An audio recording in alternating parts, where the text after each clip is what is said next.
All right, so we are going to continue from where we stopped last week. And last week we started risk management. And under risk management, there are two major things we want to do. The first aspect of it is how to identify risk and assess it.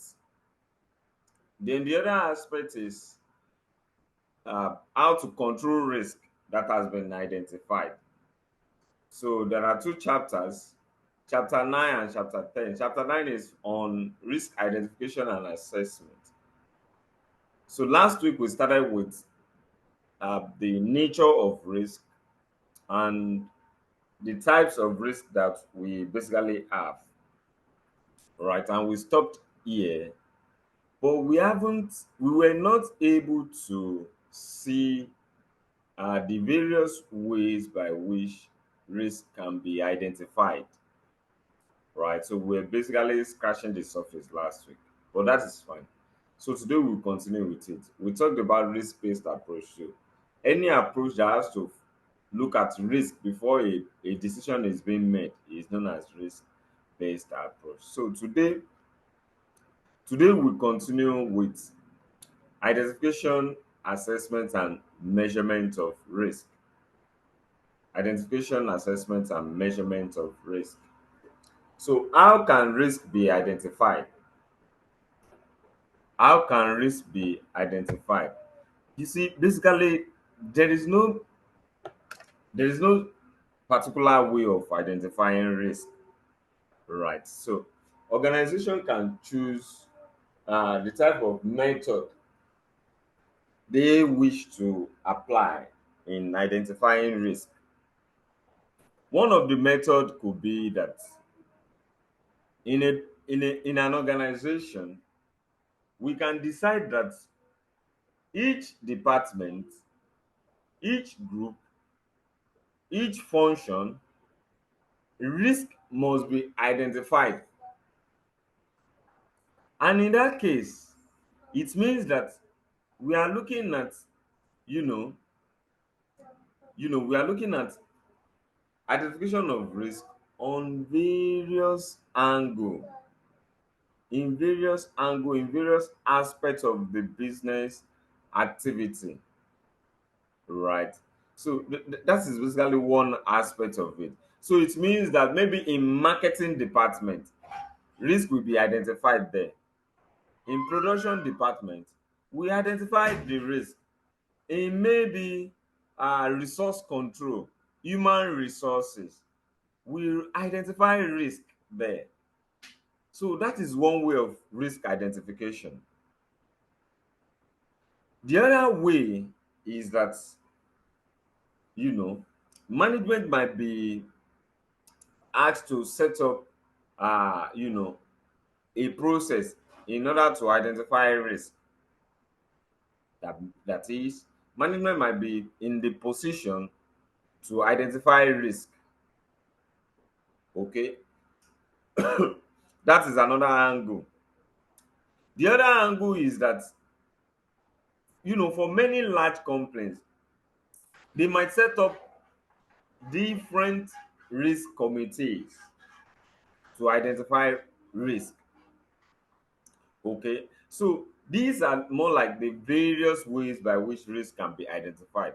It can be identified on a group wide basis. Management might be responsible for identifying, you know strategic or business risk, and companies might have to set up risk committees, right? Okay, so since we have known how risk can be identified now, I can also give you an example. So let's assume the four of us in this class, we decide to start a business.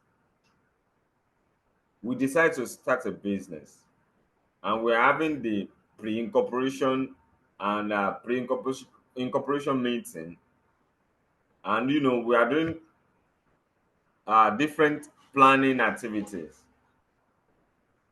Then when it gets to risk, right? we can now sit down and say that, now looking at this business, looking at the operations, the various activities of this business, what are those risks that we feel um, might affect the business objective, right? Then we start coming up with different ideas. That is another method of risk identification. We call that brainstorming. Okay, so we can actually brainstorm risk, which is another form of another way of identifying risk. I mean, that's just an example, right? But these are the major ways by which risk can be identified. Now, let's look at the impact of risk on stakeholders. What this means is that any risk, any risk that will affect an organization, we also have impact on the business stakeholders. Now, stakeholders are those people who the decision, actions or inactions of a company will affect, right? The employees are there, even the owners of the business among the stakeholders, the creditors, customers, government, a whole lot of them, they will be as affected by business decisions. So how will risk in an organization affect these stakeholder groups?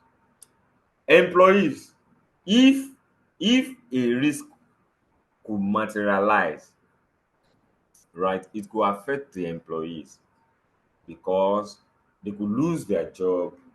There could be health and safety effect on the employees, right? And it will also affect them in it will affect the general economy at large, because once employees are affected, that means they also fall into the unemployed group, right? So what about investors?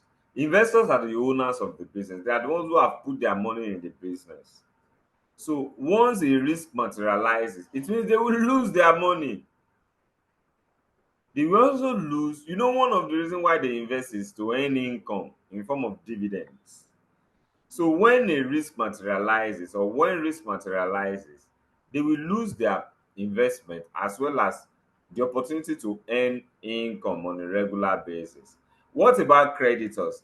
Creditors are those who give credit to the business, maybe short or long term credit. They sell on credit to businesses.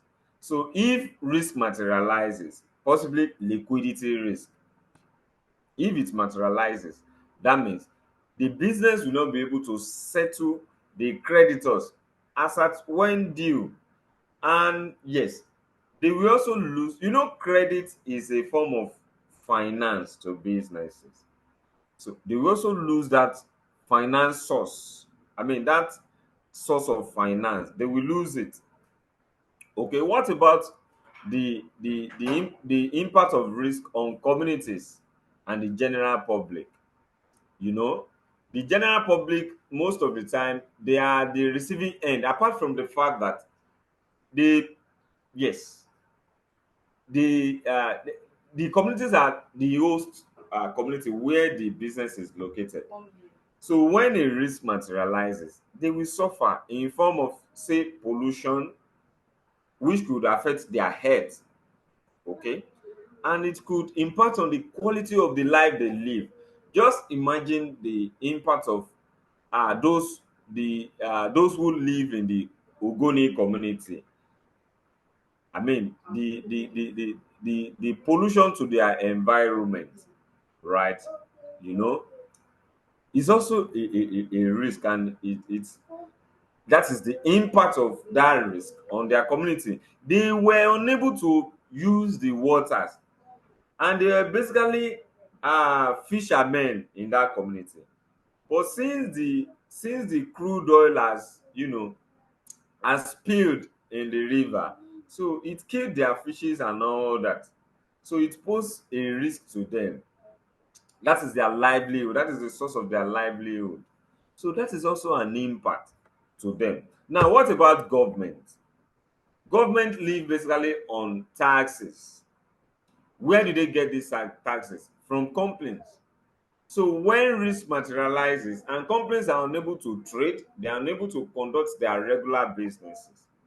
That means they won't be able to make sales, they won't be able to make profit. And that means government won't be able to, collect taxes from them, and government won't be able to also run the government. There won't be revenue to run the government. So there is also an impact on government too. Okay, what about customers? Customers are there to buy the goods and services provided by, made by these companies. So when risk materializes, you know, they won't be able to get these goods and services from them. And possibly if they are part of a particular supply chain, maybe they buy from Dangote and supply to other end users. And once a risk materializes with Dangote, it will affect these middlemen, and it will also affect the end users. So what about business partners? Business partners are those who come together to run a business with a company. So once the once the risk materializes, it means they won't be able to, you know, their investment or the joint venture arrangement will collapse, and they won't be able to make money from it again. So these are the various ways, these are the various stakeholder groups that the risk, that could affect a company, and these are the ways it could affect these groups also, these stakeholders, right? Okay, so let's also look at, now that we have seen the various groups of people that risk can affect, and how it can affect them. Now let's look at, and we have seen the various types of risk that we have. Now we can also look at, if we have been able to identify certain risk, then how can we assess the risk to know the possible impact it could have on the business if it materialize? How can we assess risk? Now when I say that we want to assess risk, we want to look at the possible impact. What will be the impact? The amount of loss that a company will incur if such risk materialize on the business. Now, there are two major things we consider when we are looking at risk assessment. We are looking at the likelihood of that risk materializing, the percentage that the risk will materialize, or the probability that the risk will materialize, and the impact it will have. Those are the two major things we look at: the likelihood or the probability, and the impact or the possible loss that the business will incur if it materializes. Now, the process of risk assessment is called risk profiling or risk mapping. So for we to profile a risk, or for we to map a risk, we can use a method known as, we can use a 2 by 2 matrix to do that, where on one side we have the probability that the risk will materialize, and the other side we look at the impact. Okay, so here is the 2 by 2 matrix that we have for risk assessment. Now on the matrix we see that on one side, let's say at the top here, we have the impact. Okay, we could have it at this side too, we could place it at this side. So, and we could have the high impact at the top and the low impact at the bottom, right? And on the bottom, at the bottom of the matrix, we could have the probability or the amount of impact the risk will have on the business, or frequency if you like. So on one side, if you look at, if you pair the impact and the probability from here, so we could have high impact and low probability.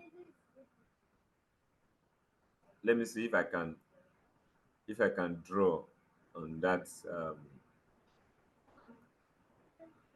Okay, I want to see if I can use something to. All right. So we could have high impact and low probability. And when there is high impact and low probability, then because the impact is high but the probability is low, that means we have to put control measures in place in order to reduce the impact or eliminate the impact. Okay. On the other side, right, we could have low impact and low probability. So when there is low impact, in fact there is low probability, there it means that it is highly unlikely that the risk will materialize, and even if it does, then the impact is low or nothing. That means we have to keep reviewing the risk periodically, so that, because risk could change at some point in time. For example, in a company, we might not be using we might just be having a very simple production process, right? And the risk that the health and safety risk might be even zero at that point, because the production process is very simple, right? But at some point, as the business grows, we decide to buy large production machine, and before you know it, there's risk that accident could happen, which could affect the the employees. Okay, accident could happen which might affect the employee. But if before now the impact was low, the probability was low, but now the probability is now high. But if we fail to review periodically, that means we would have overlooked the risk that has changed now. So that is why when there is low impact and low probability, you review periodically. Now we could have high impact and high probability. High impact and high probability, which means that it is highly probable, it is highly likely that a risk will materialize. And even if it does, the impact will be so massive. Now, in such a case, you take control action, you take immediate control action in order to reduce the probability and the impact. You take control action. On at the extreme end, you might even try to avoid that risky activity or business entirely. That is part of the control action. Immediate control action. You might you might decide to avoid such what business activity. Then we could have you know low impact with what high probability. Because the probability is also high, what do? We also put control measures in place in order to reduce what the probability. So this is what we call risk mapping. It's a way whereby we put our risk, we map them out as maybe a risk that we have high impact and low probability, a risk that have high impact and high probability, a risk that have low impact and low probability, and a risk that have low impact and what, high probability. That is one way to assess our risk and to map out our risk, right? So the other thing we could also consider,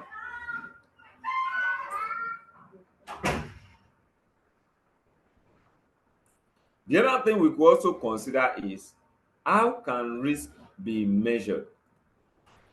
How can risk be measured?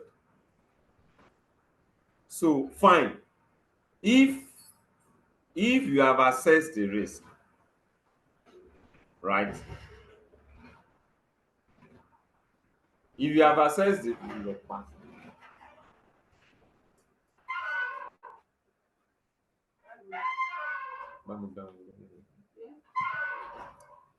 if you have been able to assess the risk,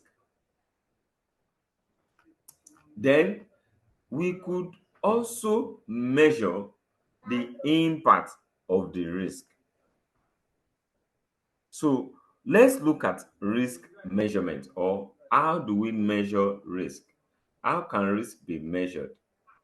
Right. So when we talk about risk measurement, we are only looking at how can we quantify a risk, which means that if for instance a risk materialize, what is the level of impact that such risk will have on our business? I mean, how can we put a value? How can we attach value to risk? How can we quantify our risk? So it's the main thing with risk measurement is putting a value, attaching a value to risk. Okay. Okay, so that is just risk measurement. So we could also measure, we could do financial measurement for risk, and we could also do what, non-financial measurement for risk. Financial measurement is when you attach value to risk. Non-financial measurement is what will be the impact of a particular risk. For example, a measure of a measurement of expected injuries to employees at work. That is non-financial uh risk measurement. Okay. So can be for management to make decision on risk. Management work based on plan, right? And for them to make plan, they usually love to have figures. They love to quantify the impact so that they can make informed decision. So that is one of the reasons why risk should be measured. Okay, and the main thing is risk measurement has to do with how to attach value, to a particular risk that has been identified or that has been assessed. Okay, so one major method of risk assessment is value at risk model, which is used by banks. Okay, value at risk model. Now, what is value at risk model? Value at risk model is just a model that uses um, time frame, confidence level, and a loss amount to predict a risk, to measure risk. Okay, so the model will say that in a particular time frame, there is say a 90% confidence that we will only incur a certain amount of risk or loss. Okay, that is how the value at risk model works. At a particular time frame, with a at a particular confidence level, it will predict an amount of loss that a company will likely incur. So that is one model that can be used to measure risk.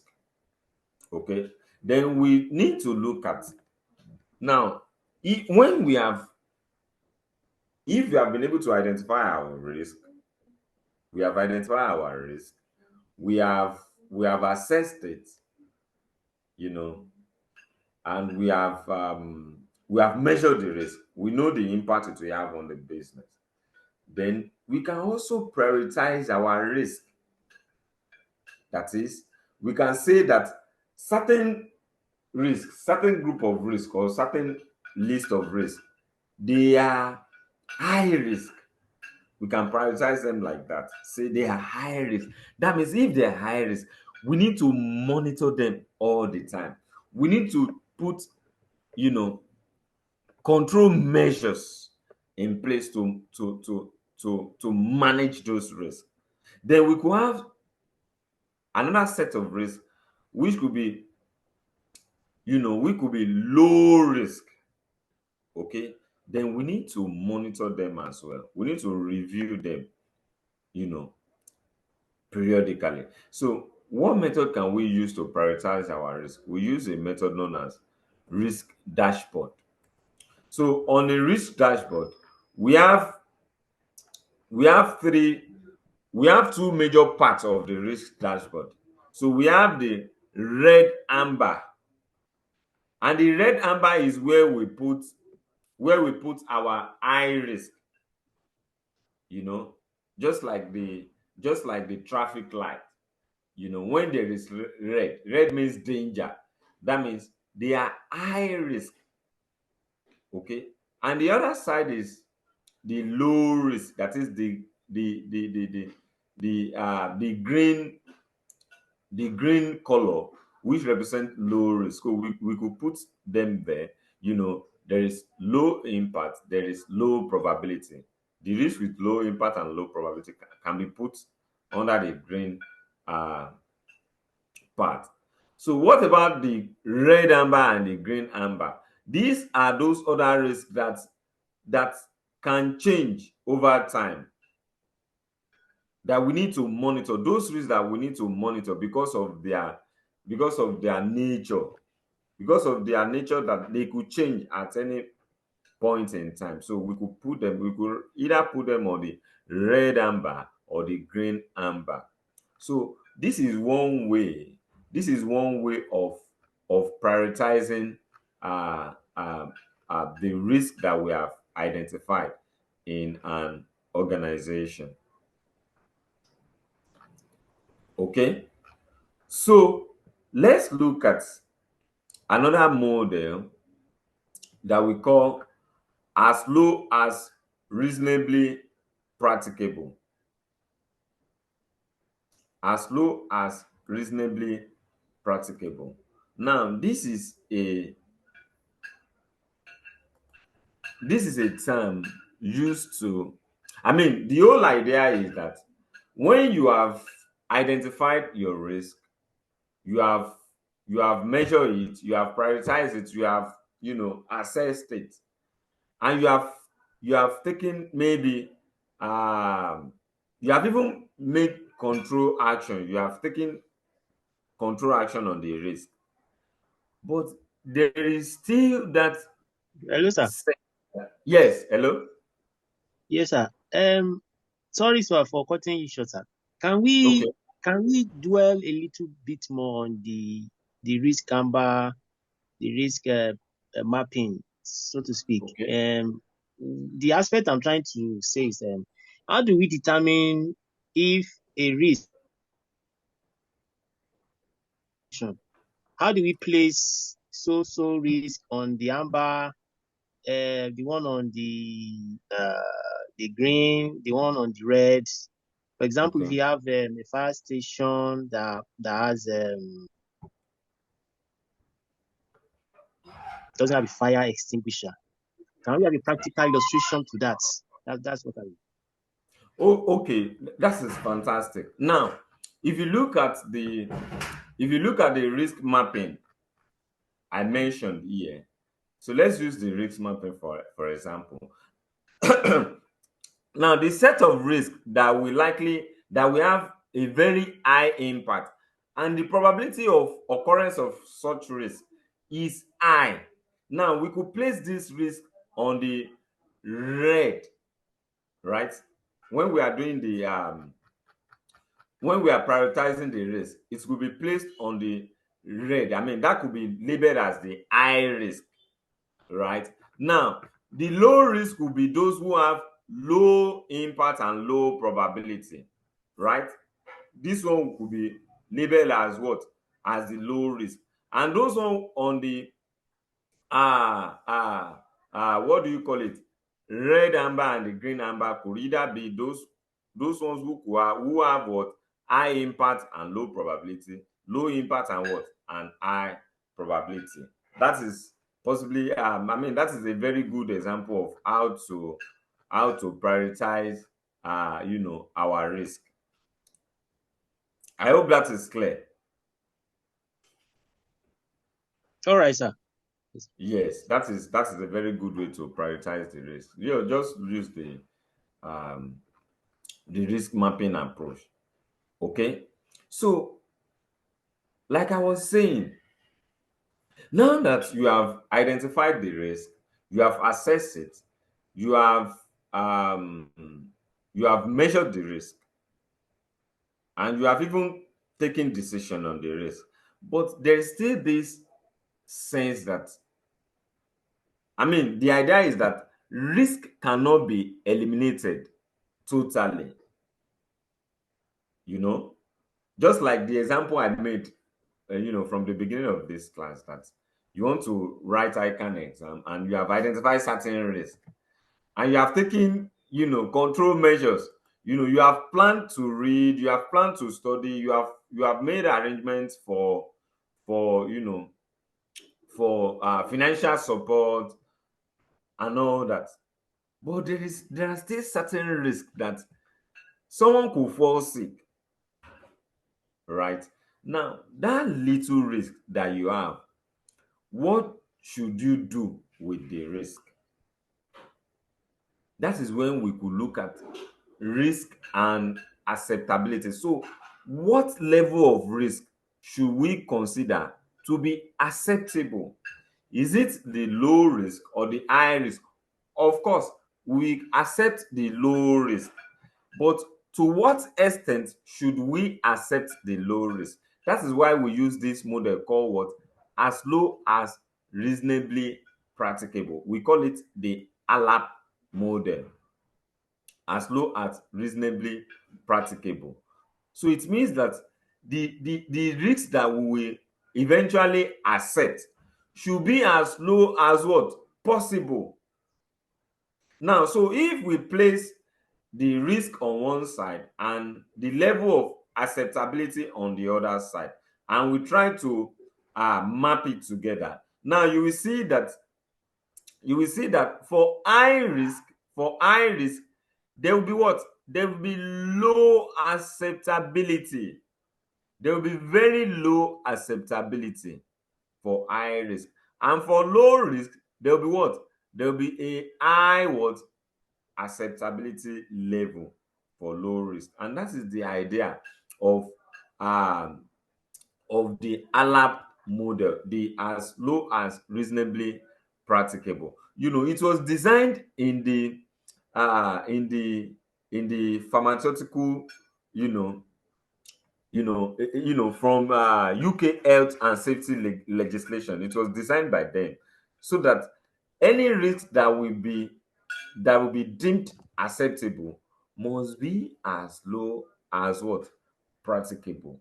Must be as low as practicable. It must be risk that we have possibly, low impact and what? And low probability. That is the risk that must be acceptable. And one thing you should notice that this is not a way this is not a way this is not expected to be used as to quantify risk or to be used as as alternative way of measuring risk, right? It's just saying that, after considering so many factors, and you still have a particular level of risk, what should you do with it before you make your decision? The such risk must be as low as what? As low as reasonably practicable. And that is what the ALAP model is talking about, right? So the issue is that the principle, okay, let me read from here. The ALAP principle is that it is usually impossible, because it is impossible to eliminate risk at all. But any residual risk, that you have after considering so many factors, any residual risk that you have should be as low as reasonably what? Practicable. And that was what I was saying. Risk, the level of risk that you will eventually accept should be as low as what? Reasonably practicable. Okay. Okay. So let's look at yes. So now we can now look at, how do we control risk? How do we control risk? I told you that there are two aspects of risk for the purpose of this exam. The first aspect was, identification and assessment of risk. How do we identify risk? We talked about risk can be identified using on a group wide basis. It can be identified using department, using functions in the organization. The management can also set up committees to identify risk. Okay, the management can also set up committees, and we have also looked at how risk can be assessed, right? But now, let's now look at, when you have assessed the risk, when you have identified risk, you have assessed it, you have done everything to be done. The next thing is, what do you now do with the risk that you have identified, that you have assessed, that you have measured? What do you do with it? Yes, what you should do is to mitigate the risk. That is, mitigation is to control the impact, the potential impact of the risk. And when we talk about risk control, that means we are talking about risk management. So what is risk management? Risk management is a process. And when we talk about a process means that there are series of activities to be done. There are series of activities. So it means that the series of activities to be done in order to mitigate the impact of a potential risk. Now, risk mitigation is a process of reducing or minimizing the severity or impact or likelihood of a risk, threat, or adverse event. The goal of mitigation, please note, the goal of mitigation is not to eliminate risk. Just like I've said, it is almost impossible to eliminate risk. And one reason is that, you know, there is there is there is a relationship between risk and profitability. The higher the risk, the higher the level of profit, and the lower the risk, the lower the level of profit. It means that even if you consider higher profit, there is risk. Even if you consider lower profit, there is risk. So it means that, give or take, no matter what you want to do, no matter the business decision you want to make, it will still involve what? A certain level of risk. So the goal of risk mitigation is not to eliminate risk entirely. And if you want to eliminate risk entirely, it means you are likely avoiding the business. You are avoiding the risk by avoiding the business. So what we want to do is, mitigation is to rather lessen its effect, lessen the effect or the impact of the risk on the business. That is risk mitigation. Okay, that is basically risk mitigation, and that is how to control risk. So when we talk about risk control, we are talking about is the same thing as risk mitigation. That is how to impact. How do we reduce the impact to the barest minimum of the risks that have been identified? So, what are the various ways by which we can mitigate risk or control risk? What are the various ways? So, we look at four major ways of risk control or risk mitigation. The first one is when we monitor risk, we can also mitigate a risk or control a risk. When we embed risk in an organization, we can also that can also help us to mitigate risk and control risk. Then when we also look at certain various methods by which risk can be controlled, then it can also help us to those methods can also help us to reduce or control risk, mitigate or control risk. Then we could look at the enterprise risk management system, which is another way of controlling risk. Now, the first method is when we monitor risk as a method of risk mitigation or control. So, what is monitoring? You know, monitoring is a I when I use the what was it? Where I put the red and the green. Um, when we look at how to prioritize risk, right?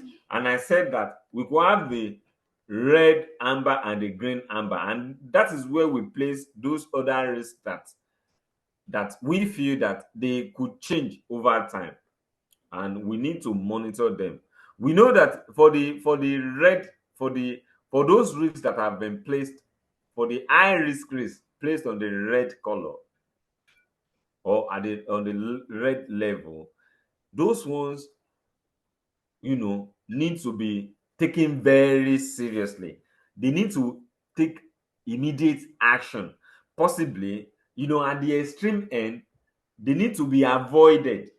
Any business that involve those risks, those set of risks, at the extreme end could be avoided. So they are there, right? Those ones on the lower end, those ones are those risks that will likely not materialize because they have low probability and low impact. But those ones at the middle, we need to monitor them. So, what is monitoring? Monitoring is a process by which we continuously observe those risks and assess their potential impact on the organization. When we continuously observe those risks because of their nature that they can change at any point in time. So we need to monitor them and assess their potential impact at every given point. Right? That is risk monitoring. You know. So having done that, then what are the various ways or various activities that should be performed to monitor risk? What are those various activities? Because we said it's a process, right? Risk monitoring is a process. So, what are those various activities that we should engage in order to monitor our risk? The first one is risk identification. Any risk that you want to monitor must first of all be identified. You know, we must identify the risk and the potential impact it could have on the organization.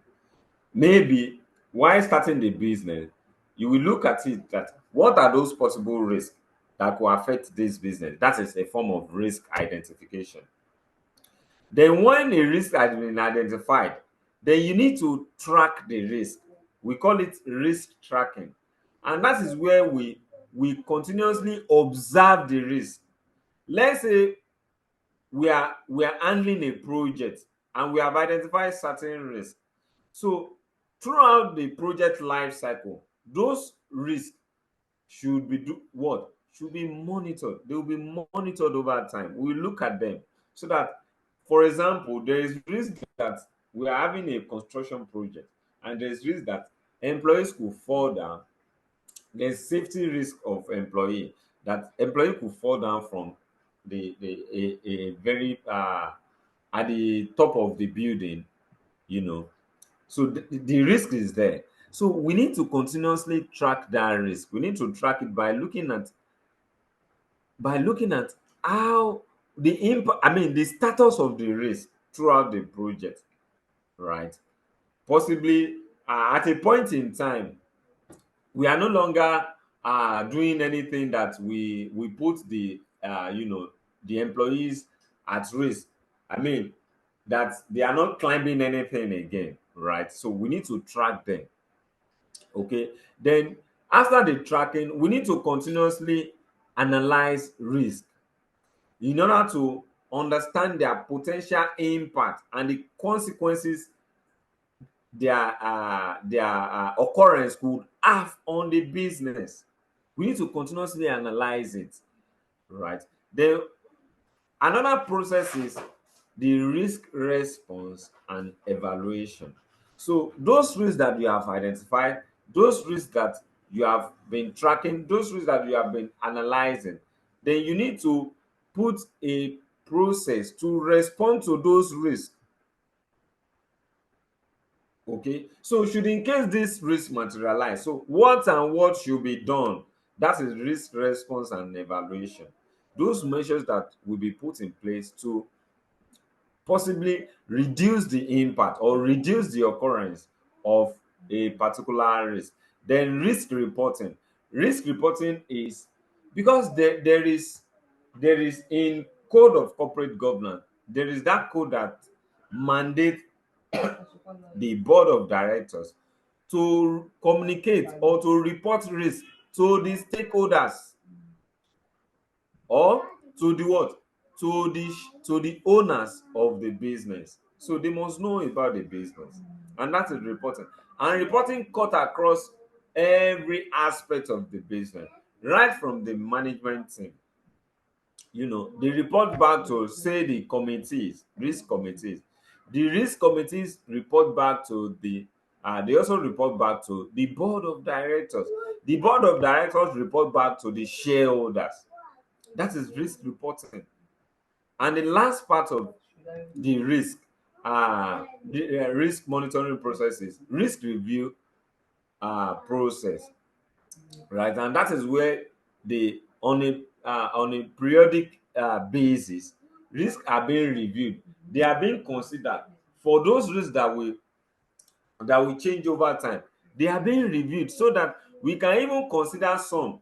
Those that we have placed as high risk can also be, over time, can be reduced down to, say, at the middle level, maybe at the red amber or green amber. And those on the red or green amber could become, low risk eventually. So risk can also be reviewed. And one reason why risk must be reviewed is that risk cannot be totally we cannot eliminate risk totally in a business, right? And that is why you hear people or business owners says that there's risk in everything. I used to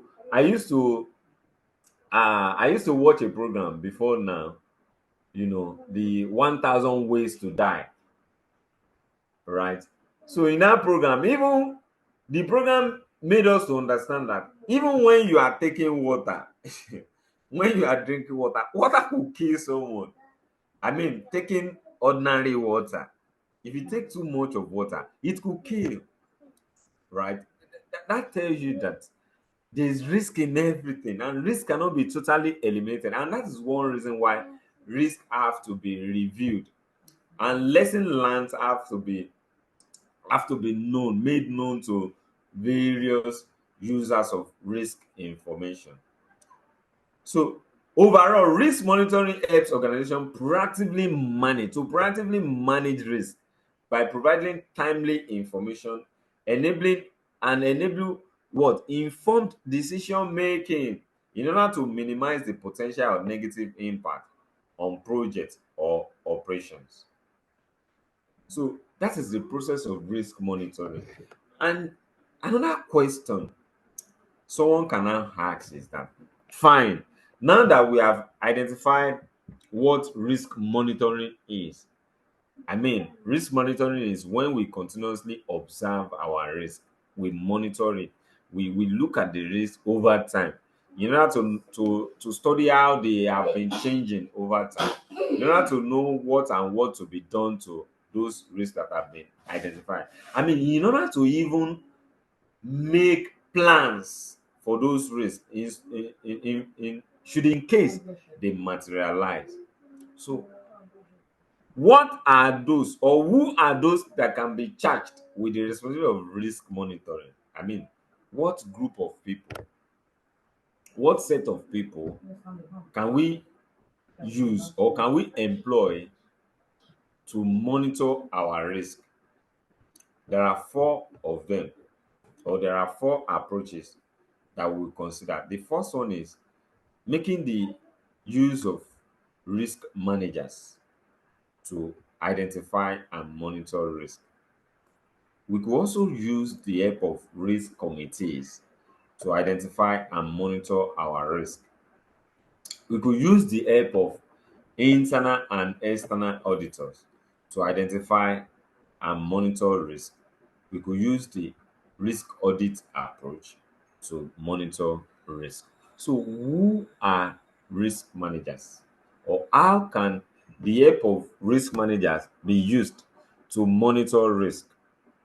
Okay. Now, a risk manager is basically a professional person who have the experience in risk management, who have the experience in identifying, assessing, and controlling risk.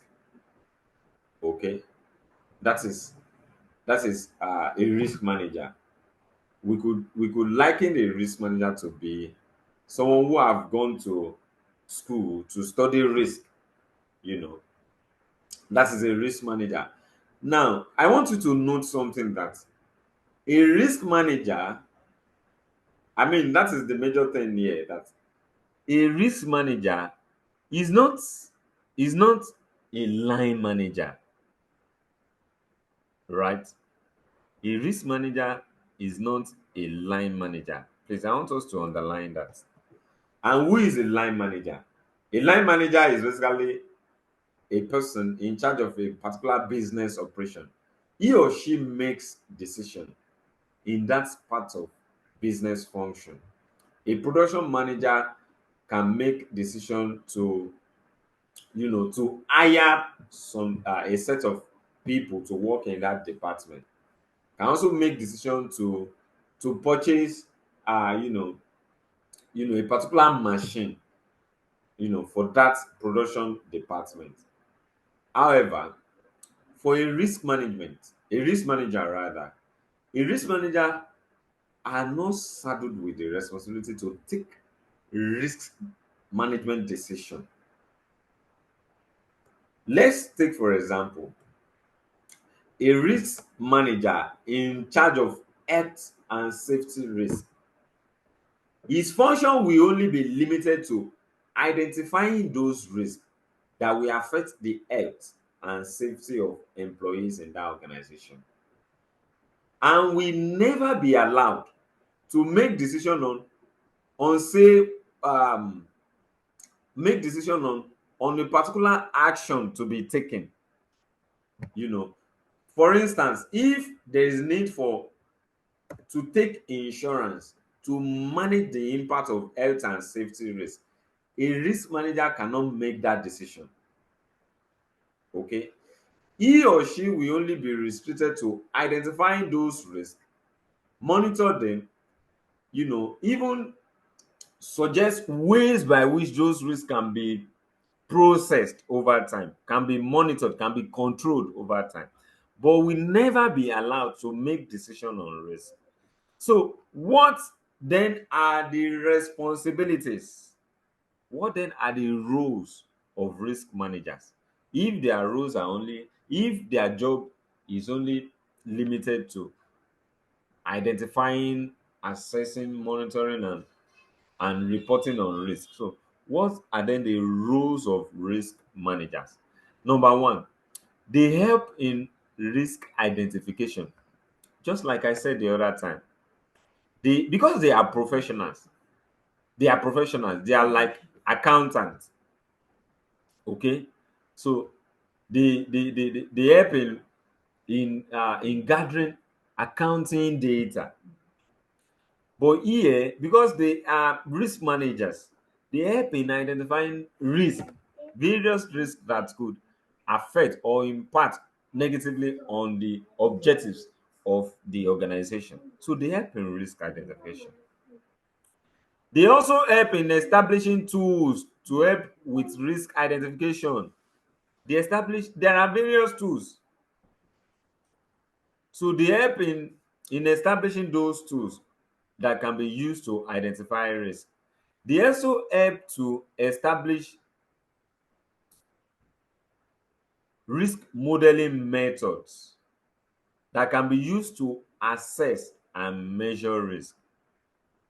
They help to establish modeling method for risk assessment and measurement.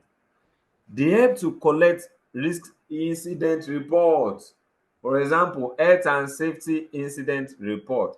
They collect it so that these reports can be analyzed over time in order to identify where the risks are coming from and how to mitigate them going forward, how to manage them going forward. They also help in assisting heads of department and other line managers to review reports of internal auditors. Now, one thing you will notice that one of the function of internal auditors is to help to identify and assess what risk. So one of the role of risk manager is to collect those reports from internal auditors and review it.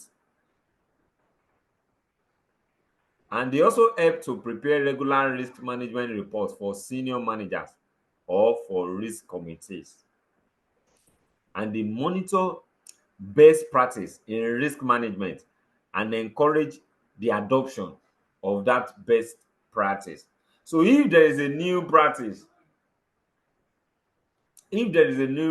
for instance, you know, they identify it and suggest it to the, let's say, the risk committee for adoption. And as you can see now, there is no, out of the rules that we have looked at, there's no way we have seen that risk managers are allowed to take risk decision. They are not allowed to make risk decision. Okay, they are not allowed to make risk decision. So their functions is limited to risk identification, measurement, and risk reporting. So the question now becomes, if their function is just limited to risk assessment and identification and assessment, the question becomes, will it be effective to use the service of risk managers? Will it be effective? Will it be effective to use the service of risk managers considering their roles, their functions? Now, the thing is, yes, it will be effective if and only if and only if the board is in support of their role and function. And the reason is that, the board is charged with the responsibility of risk management. Basically, they are charged with the responsibility of risk management. And if they have set the tone for risk management at the board level, that means that will be communicated to the through the hierarchy in the organization, which means that if the board have said that we are taking risk management very seriously in this organization, and in fact, at every step, at every stage, at every in every position, risk must be seriously dealt with. We must put a process in place. We should have a process in place to manage our risk. If the tone have been set like that, that means everybody in every aspect, at every stage, at every level of the business operation, we take the risk managers very seriously, and as such the use of risk managers will be very effective. So in other words, the board of directors will determine the effectiveness of the use of risk managers in an organization, right?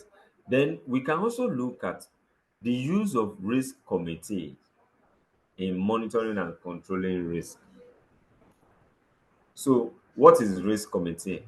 Risk committee or a committee is when you bring in a group of people to and you put them in charge of a particular function, right? That is committee. you know you bring you in fact, those people you are bringing together could be could be could be picked or could be selected from different departments, from different functions, with various degrees of background and experience. You could bring them together to form the committee, right? So risk committee is or better known as risk management committee or risk oversight committee. It's a group of individuals responsible for overseeing and guiding an organization's risk management activities. And the primary purpose is to provide what strategic direction, oversight, and expertise in what in managing risk faced by an organization. So there is a similarity here between the using the risk managers and using the risk committee in managing risk. And what is the similarity? The similarity is that they are not also allowed, they are not also allowed to make risk decisions. They are not allowed. They are also limited.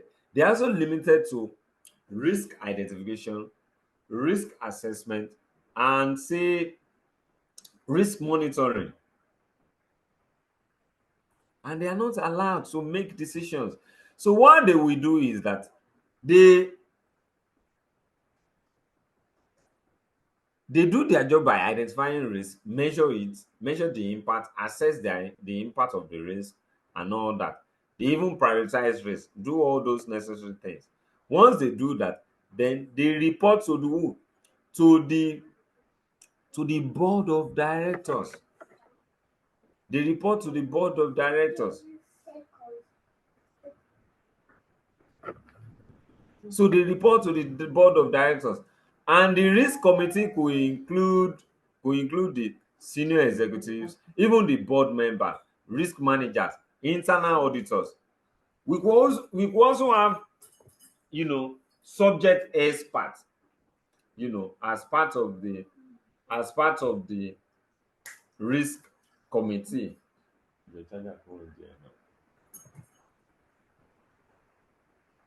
So the similarity here is that they are they are not allowed they are not allowed to make risk decisions. They're not allowed to take any decision. Maybe uh you know uh decide to take insurance on a particular risk, okay, but to identify risk and report back to the board of directors. So what are the responsibilities of the risk committee?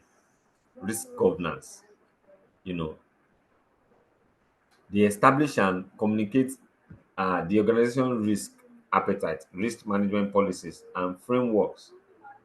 They even perform risk oversight by monitoring and reviewing the effectiveness of the organization risk management process. They conduct risk assessment. They look at the impact, the probability. They report on risk. They also engage in compliance and regulatory oversight. Are we complying with laws and regulations that expose us to risk? Okay. And they promote risk culture. You know, culture is a way of life of a group of people. Culture to businesses is how the various things, the various activities conducted in order to conduct a business. Okay, so risk culture is when we now say that in everything we do in an organization to conduct the business organization, we must put in place risk management process in every activity in that organization. Let's say the activities of an organization include purchasing raw materials. Then, after the purchase of raw materials, the raw materials have been taken through the production process. And after the production process, then the marketing and sales process. Right. So, risk culture is saying that now, from the procurement process, we should everybody should be aware of those risks in that process, including the risk that the source of raw materials might dry off. There could be a risk that that major supplier might fail to supply the raw materials needed for production. They should be aware of those risks in that process. What about the operations? They should also be aware of the breakdown of plants and machine, the strike action by the staff, and the marketing process. So they are also in charge of establishing risk culture in an organization. So what are the roles of risk committee?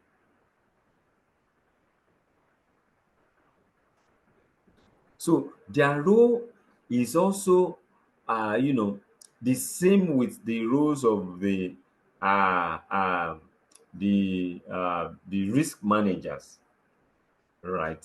So they are in charge of risk identification, risk measurement, risk communication, risk reporting, and other things, just as the risk role of the risk managers. Now, I haven't looked at that. Let's also look at the use of risk auditing in monitoring and controlling risk. The use of risk auditing in monitoring and controlling risk. So, what is risk auditing? Risk auditing refers to the process of evaluating and assessing the effectiveness of an organization's risk management practices, control, and processes. So, we could borrow the definition of risk, of audit. Audit is an independent investigation, right, conducted by auditor on a particular process, okay, and reports same to the users, right? So the same thing is applicable here. Risk auditing is when there is every organization will likely have their risk management in place. So risk auditing is about looking at what is the effectiveness. If these are the processes you have put in place, are they being complied with? If they are being complied with, are the process effective? The process achieving the purpose for which they have been put in place? That is risk auditing. When the risk process are being reviewed, are being verified, in order to establish their effectiveness. So the primary objective of risk auditing include that risk include evaluation of risk management framework. So what are the various policies, procedures, and guidelines that have been put in place to manage risk? So they want to evaluate it.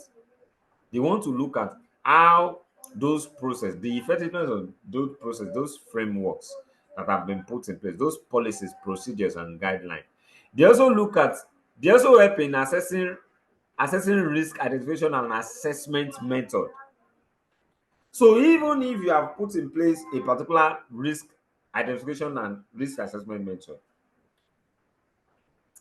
are this process effective? Have this process been effective in helping to identify new risk? Are they effective in assessing those risks that have been identified? They also help in verifying risk mitigation and control. If you have put in place certain risk mitigation and control process, maybe you are using the risk committee, you are using the risk manager, right? Are they effective?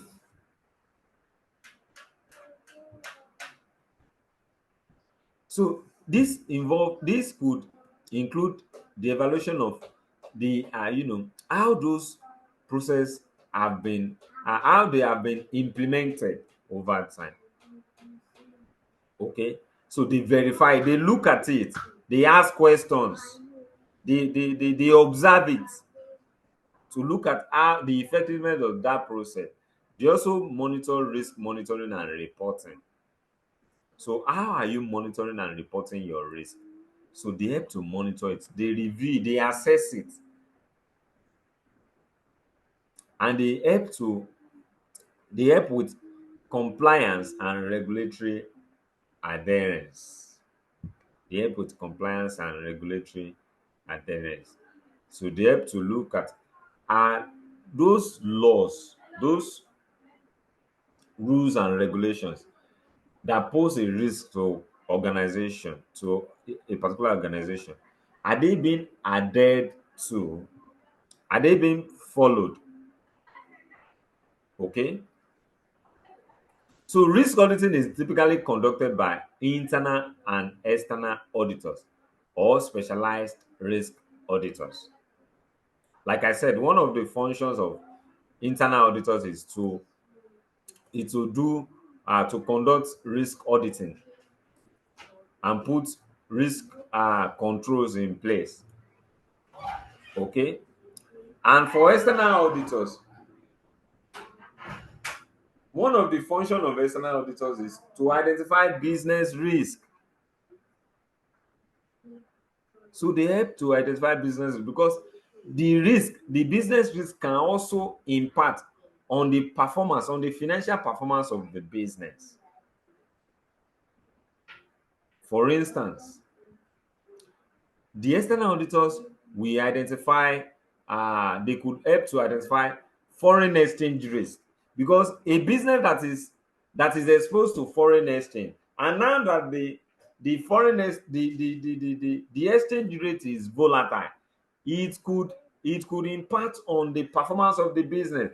I don't know if you have read certain reports going around on the internet recently about certain complaints, about some complaints that their capital, their share capital have been wiped off due to the impact of the exchange volatility. I think I've read about two complaints now that their share capital have been affected very seriously due to the volatility of the exchange rate. So what is the role of risk auditing?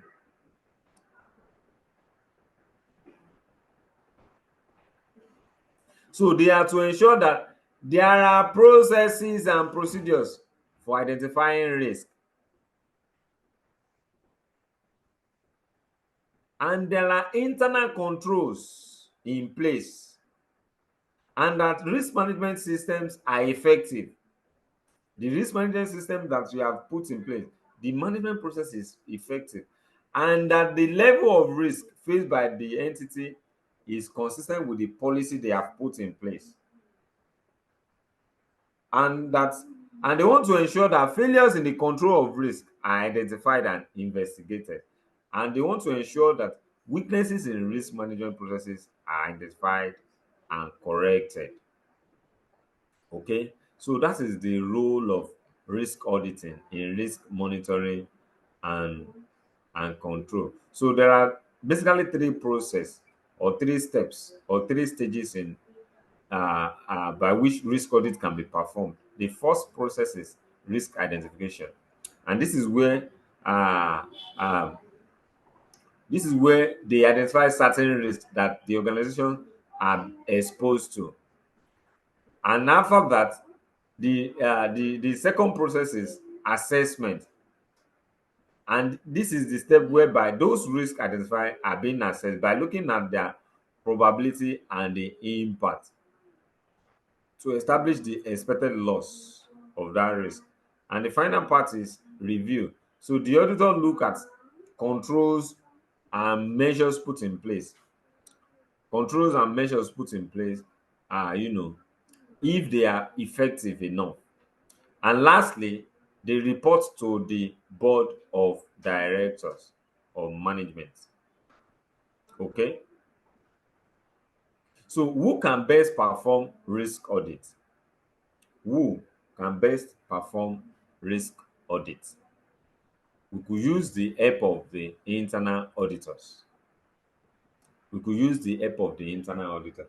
And the good thing about using the help of internal auditors is the internal auditors, they are part of the organization. They know they are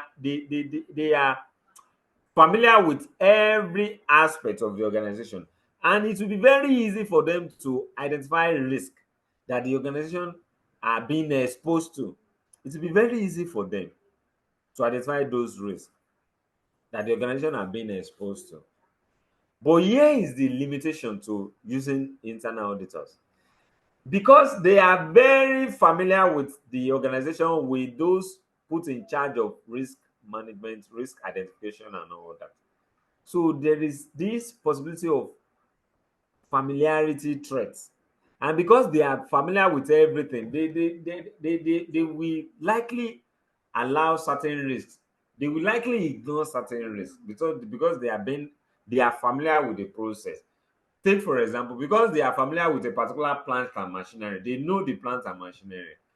They know that even that it is new, it is recently purchased by the organization. So they know it is new. So they can ignore the risk coming from that plant and machinery. They can ignore the risk that it can cause a particular harm to those using that is familiarity trait. And that is the main issue with the use of internal auditors. External auditors can also be used to conduct risk audits, right? And because they are experts, right? They are experts, and they can help to identify risk, various risks that could affect the organization. I mean, one of the basic things that must be done in audit, in external audit, is that auditors must first of all understand the business. Then they must also identify the risk that the business is exposed to. So they are very well in the position of identifying and assessing risk. And the major advantage they have over the internal auditors is that because they are not part of the organization, they are external to the organization. There is no familiarity threat. There is no issue of familiarity threat. Now, we could also use the help of firms of management consultants that are experts in in risk, right? Their services can also be used to audit risk.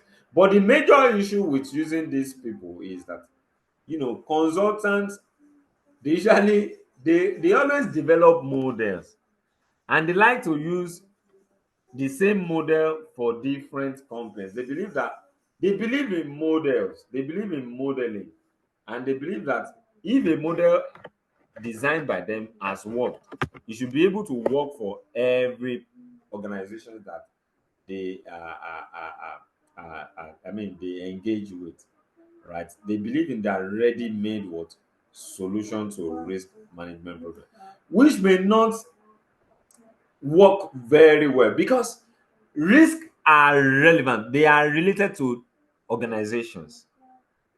The risks that businesses in the oil and gas industry are exposed to will be different from those in the health industry will be exposed to, will be different from those in the manufacturing industry will be exposed to.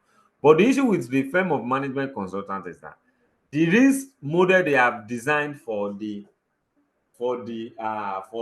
in the health industry, they will want to apply the same model to all industries, which may not work. So that model may fail to identify risk in certain industries, right? And that is the use of risk auditing in in monitoring risk, or controlling risk, sorry, in controlling risk or mitigating risk. Now, what about embedding risk as a method of risk response and control? This is another method by which risk can be controlled, okay, or mitigated or managed.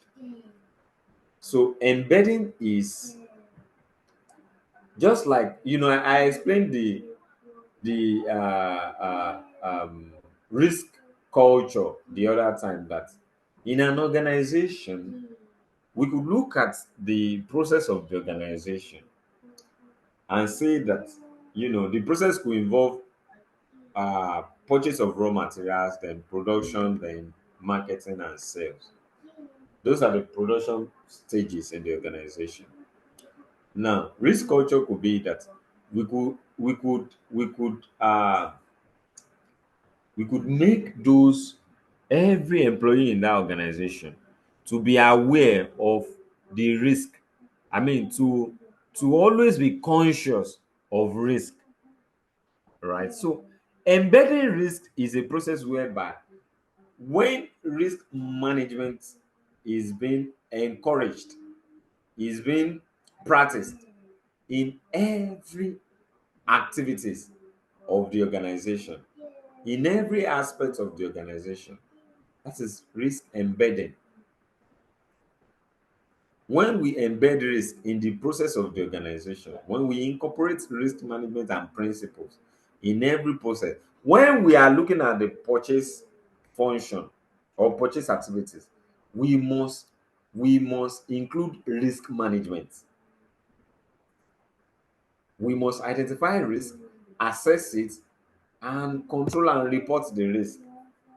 In the production process, we must identify risk, we must assess it, we must measure it, we must engage in control activities. And what about marketing and sales? That is embedding risk. The objective of risk embedding is to create a risk aware organization. Everybody must be aware of the risk, of those risks that the organizations are exposed to. Everybody in the organization must be aware. And it is a process where managing risk becomes what?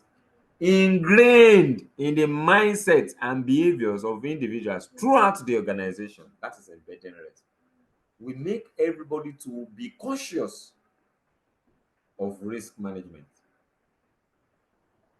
So these are some of the aspects of risk embedding: risk awareness and education.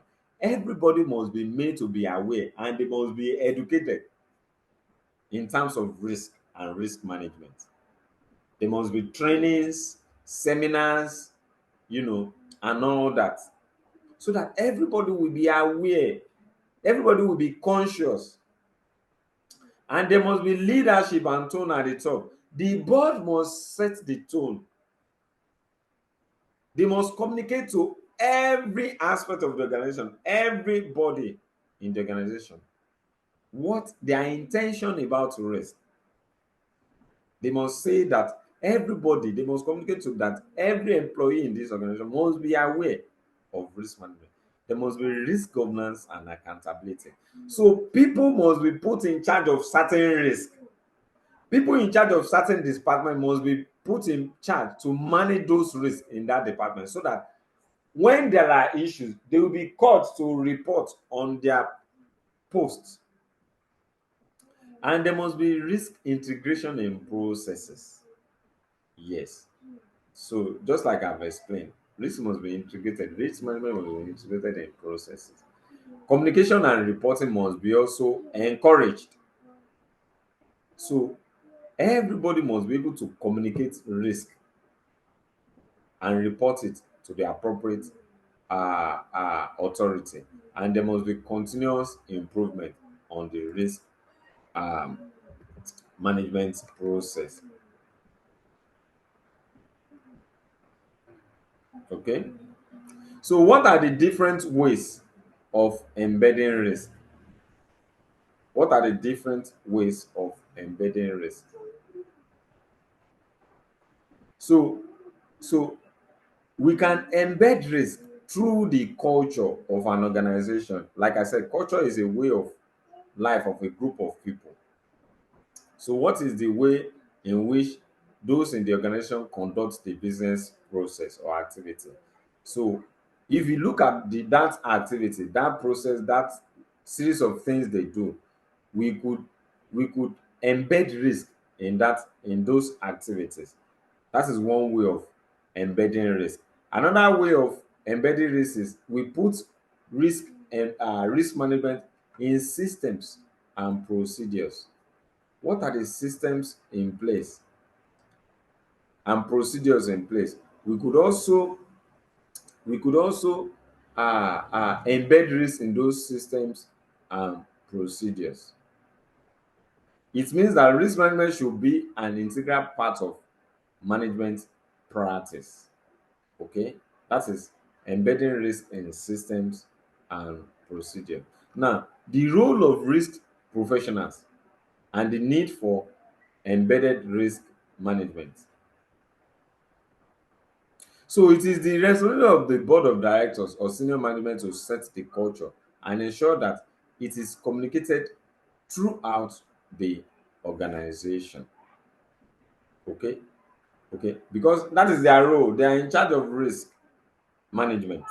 So they need to set the tone. They need to establish that risk management must be established in the culture, in the process, in the procedure of the organization. So, what are those other various methods of controlling risk in risk management process? We have few of them. We have risk reduction. So, this is a way by which we decrease the likelihood or frequency of a risk occurring. That is risk reduction. We reduce it, you know.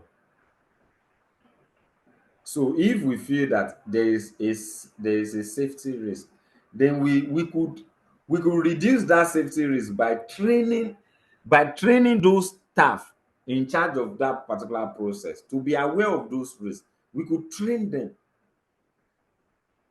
We could train them. We could make them to be aware. That's a risk reduction. Risk avoidance is when you eliminate the risk. I mean, when you have determined that there's the risk in this particular activity or process is very high, then we could avoid that process entirely in order to avoid the risk. That is risk avoidance. And we could talk about risk transfer. So if the probability of occurrence of that risk is low, it is very low that the risk will, you know, the risk will occur or will materialize. But when it does materialize, the impact is high, then we could transfer the risk to someone else. A very good example is insurance. The probability that someone will have accident in a year is very low. If not someone who, if you are a private driver, I mean, you own your car yourself, and you just use the car to, for school runs. I mean, you just use it to take your children to school and all that. The risk that an accident will occur in a year is very low. But if it does, the impact could be high. It might be that you will likely have to replace major part of the car. Then you could transfer that risk to a third party, to insurance company. That is risk transfer. Risk mitigation is when you put certain process in order to mitigate the impact of the risk, right? Maybe you you have discovered that if your system could get infested with virus, right? I mean, in order to mitigate the impact of that risk, then you could have backup of your files. Then risk monitoring and review is another process. When you continuously monitor and review effectiveness of risk control and measures that you have put in place, then risk response and planning is another method of controlling risk. And this method that I've identified here, they are just um, they are just certain methods that I identified myself. But here are the different approaches of controlling risk, as written in your pack. So we have risk diversification, we have risk transfer, we have risk sharing, and risk hedging. Risk diversification is basically when you have noticed that a particular business is risky, right? Then you try to say that instead of focusing on only this business, let me engage in another very related business, right? So that I will not put all my eggs in one basket. That is risk diversification. That is spreading of risk. Risk can be reduced through diversification. Diversification is also called spreading risk. The purpose of diversification in business is to invest in a range of different business activities and build up a portfolio of different business activities, right? Basically, you are not putting all your eggs in one basket, you are spreading it so that when a business when a business that is risky incurs a loss, the profit from other business will cover the loss, and at the end of the day you will make profit. So the question becomes, when is diversification appropriate? Is it when the is it when the there are two instances. Is it when a company okay, a diversification strategy by a company might be appropriate provided that its management have the skills and experience to manage the portfolio of different business activities. A diversification strategy by a company is much riskier and less appropriate when it takes the company into unrelated business activity. What this is saying is that diversification is more appropriate when the management team they have experience in various business activities that they have diversified into. Unlike when the management are into say oil and gas business, that is their core business.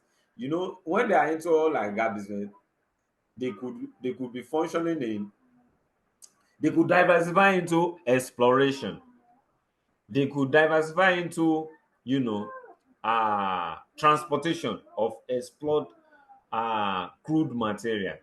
They can even diversify into sale of you know um, crude material. They can even diversify into what do you call it? Uh, um, Production of different products from crude materials. That is refining, and you will see that because of their experience in oil and gas, and they have diversified into these areas within the oil and gas industry, it will be very easy for them to manage any risk in that business. And a loss from a particular business will be offset by a profit from another business in that within that.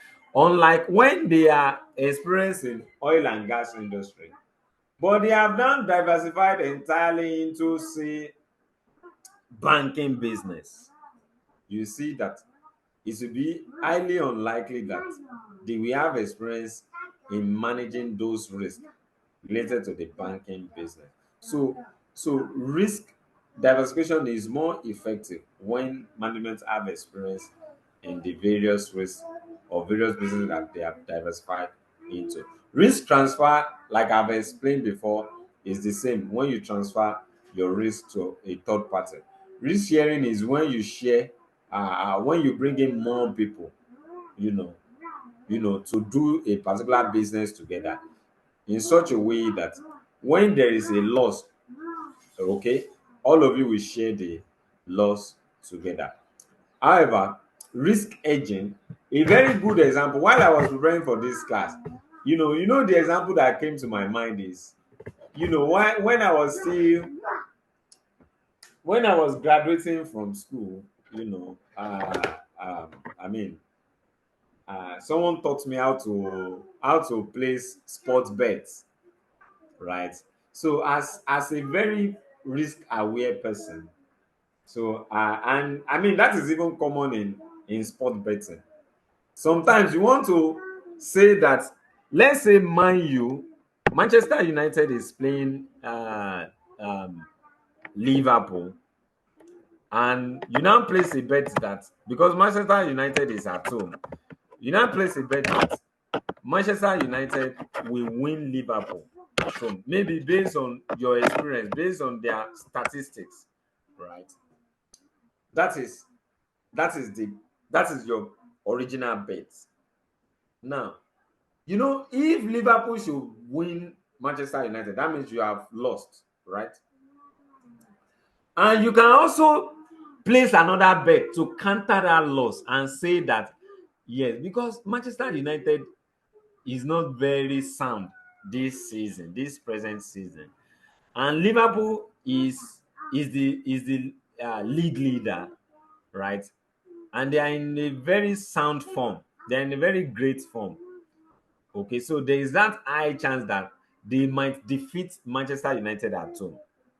And because recently Manchester United have poor home form, so there is that high chance that Liverpool will win Manchester United. So you can also place another bet to hedge that position and say that should in case eventually Liverpool win the match, that means the loss you have made from the first bet will the second bet will offset that loss. And possibly if there is a slight difference, so you might be making more money. You might be making more money and recover your loss from. So hedging is when you create another position to recover from the loss from an earlier risky decision that you have made. The other method of risk control is risk avoidance and risk retention. So the idea here is that if you have identified you have major risk and you have taken taken serious series of actions to control risk, but you know there is still certain risks that have not gone away. Certain risks, remember that I said risk cannot be eliminated totally. So there is still this iota of risk that remains after you have taken all the measures and all that. There's still some risk that remains, right? So there are two things that you could do. The first is to avoid that risk entirely, which means that because you have tried your best and the risk is not going away, yes, you are pulling out of that business. You are not going into that business again. And you have that is risk avoidance. And because you have taken those measures, you have put certain measures in place, then you can retain that risk. You can accept that residual risk. Okay, that is risk retention. Okay,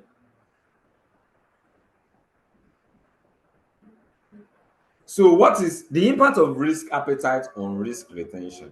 So risk appetite is the level of acceptance of risk by management, the level at which management is ready to accept risk. That is risk appetite.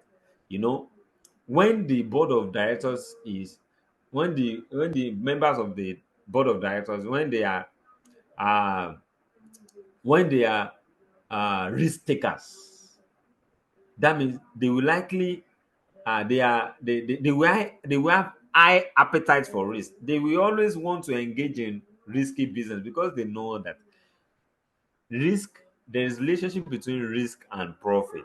So they know that high risk risk business we will bring in high profit. So they could be termed as what, you know, uh the board with high risk what appetite. Okay, and their risk retention will be high. Okay, they will retain more risk. But if the board are risk averse, if they are risk averse, that means their risk retention will be low. That means they will always be avoiding what, risk. Okay, then the other thing we need to consider before uh before we before we come to the end of this process is the Tara framework for risk management. The Tara framework for risk management. The Tara framework is very related to the risk mapping that we considered the other time, except that the Tara framework will now suggest what we should do, the action we should take when we have identified our risk, when we have mapped our risk. You know, that is the addition to uh the Tara framework. So it's also a 2 by 2 matrix where we have the probability and impact, just like the risk mapping, and we have high and low on the probability and high and low on the impact side. So when the probability is high and the impact is low, right? What we should do is to reduce the risk, right? To reduce the exposure to the risk. When the probability is high, the probability that the risk will materialize. But if it does materialize, the impact is low. That means we should reduce our exposure to such risk. We should reduce our exposure to such risk. When the probability is low and the impact is low, there's nothing that is that kind of business is what can I say, is a ready go business. That is, the business should be accepted because the probability that the risk will materialize is very low, almost zero, and the impact if it does materialize is almost zero. That means we should accept that such what business. But when the probability is high and the impact is high, right, that kind of business should be what, should be avoided. Okay, but when the probability is low and the impact is high, that means we can transfer the that such risk to what, to external party in form of insurance. We can do insurance to mitigate the impact of such risk. Okay, so I put an example here which you can look at later. Okay, you can look at that example later on.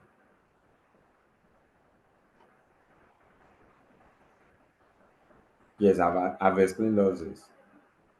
Now, the other way of managing or and controlling risk is using enterprise risk management. Enterprise risk management is a comprehensive risk management process, right? It's a comprehensive risk management approach that involves risk identification, assessment, how to control risk, to risk reporting. Okay, it's a whole lot. It's a complete risk management approach. That is enterprise risk management. And the elements of enterprise risk management include risk identification. It includes a process by which you can identify risk. It includes a process by which you can assess the impact of risk. It includes a process by which you can even prioritize your risk. It includes a process by which you can respond to those risks that you have identified, that you have prioritized. Are you to avoid the risk, accept it, you know, reduce the risk, or transfer the risk. Then risk monitoring and reporting is there, and integration with business processes.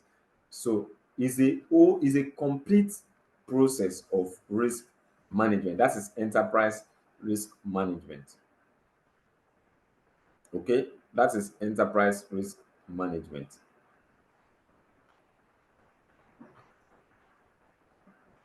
All right, and lastly, let's look at the ISO 31000 on risk management.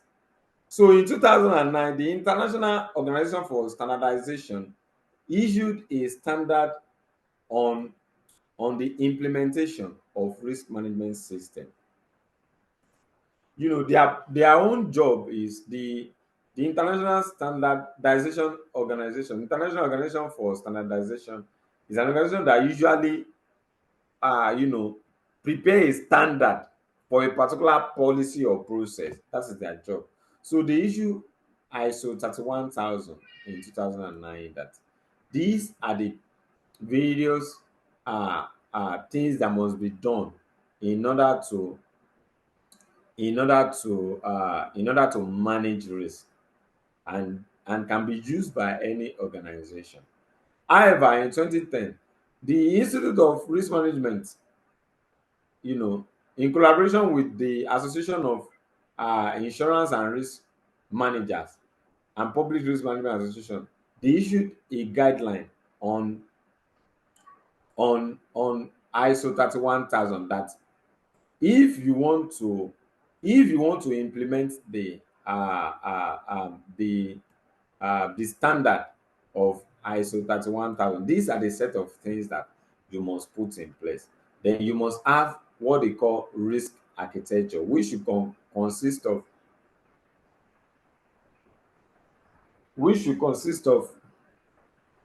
the roles and responsibility of risk management within an organization and reporting culture, right? Who are those in charge of risk management, and who should risk report be sent to? Okay, then there should be a risk strategy. How risks are to be identified, the risk appetite and the risk management approach, and the plan of a risk management plan. Everything should be spelled out, and risk protocol, which should include those procedures for implementing risk management and risk management methodologies. you know so they put in place this process.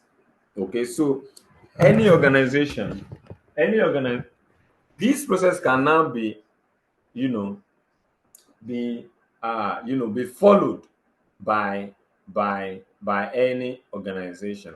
So basically, the ISO 31000 uses a model called 7 R's and 4 T's. So what are the 7 R?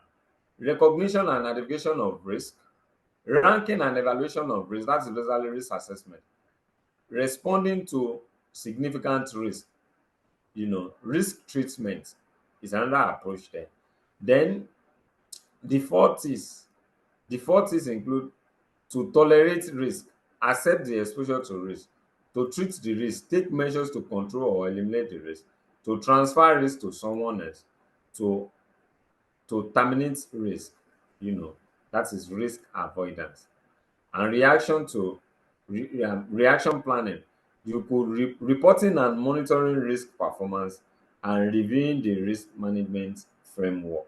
These are the framework for risk management as set out by the ISO 31000, right? And this marks end the end of risk management. And this means we have done about 20% of the course outline. This is about 20% of the course outline for CSMA, right? So let me give us uh, time for question and answer. Okay, question and answer.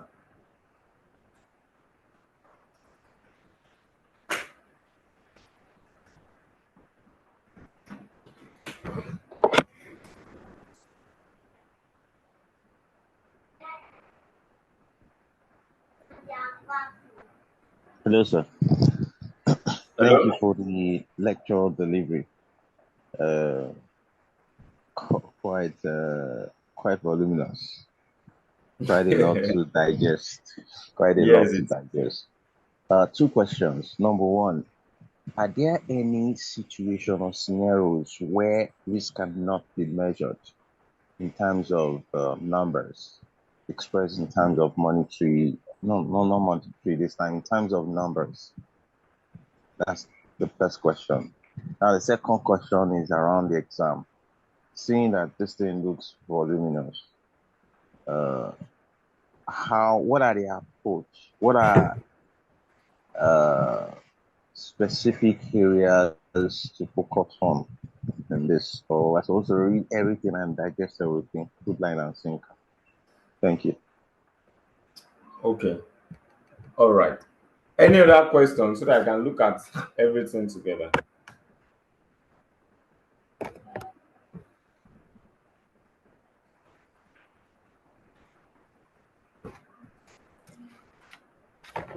Any other question?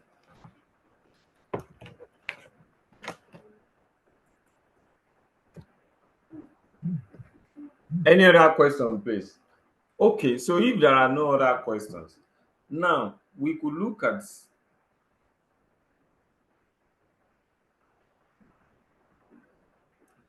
So okay, let's see. Um, you are talking about the non-financial measurement of risk. Any the instances whereby the measurement of risk might not have financial impact, right? So let's say um,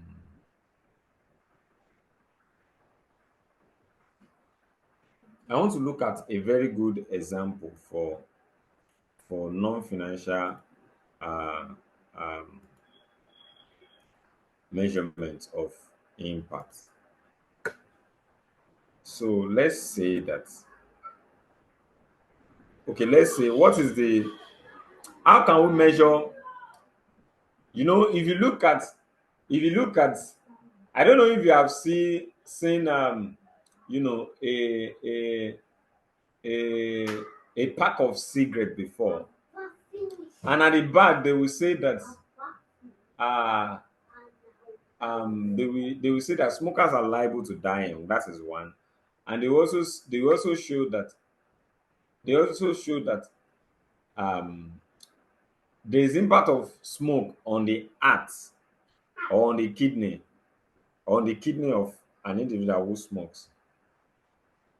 So how can we now measure that means taking a cigarette is risky. So how can we measure the what is the monetary impact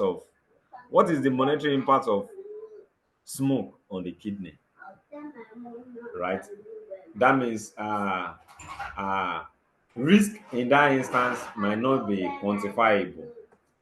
Although, in another angle, someone might say that, so fine, if the risk materializes, if eventually that person who smokes have lungs or kidney problem, then we can say that what is the cost of treating a kidney problem? So, I mean, it depends on the way the management are looking at it. If they want the, if they equally want the risk to be measured financially, they can look at the possible financial cost to that risk. Another example is pollution. So, what is the cost of pollution risk? Right? There is no cost, right? But we can say that on the other hand, the cost might be how much it will cost us in terms of breaching the environmental regulation, right? The fine that we will pay, that may be the cost. And the cost we eventually incur to remedy the situation, if we have polluted the environment, what will it cost us to now remedy that situation? So that might be the cost. So in terms of exam, what are we advise is that, because at this level, remember this level is the skill level, and skill level is basically the application of knowledge, right? Is the application of knowledge. And application of knowledge usually deals with understanding. And one thing you should expect is this for the skill level, you'll be your skill, your understanding of these principles, these topics will be tested on real life scenario, that is on case basis, right? It will be tested on case basis. That is, you could be given a particular case, say a case whereby you will be asked to to demonstrate your risk management process, which involve risk awareness, risk identification, risk assessment, risk management, and risk monitoring and all that. So that may be the angle you should look at, and that will be the angle the exam will likely be tested on. Mm. Thank you very much, sir. This is helpful. It's an insight. Thank you very much, sir. I appreciate it.